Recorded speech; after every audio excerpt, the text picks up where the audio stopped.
চিকিৎসা পরিষেবা দেওয়ার স্বার্থে এখানে যারা উপস্থিত হয়েছে, দিনে 300 টাকা ইনকাম করে, 400 টাকা খুব বেশি হলে ইনকাম করেন, 250 টাকা ইনকাম করেন, অর্থাৎ তারা ডে লেবার, তাদের মিনিমাম ওয়েজেস যাতে ন্যূনতম মজুরি 600 টাকা হয়, তার লড়াই বামপন্থী আইএসএফরা করছে।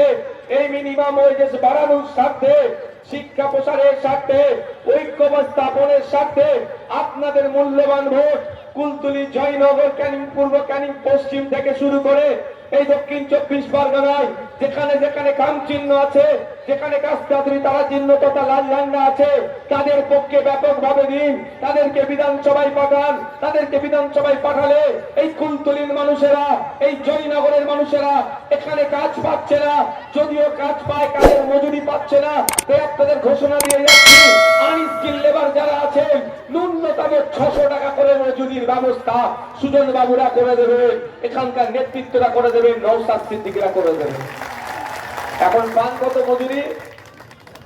300 টাকা পান তো, আমরা সেটাকে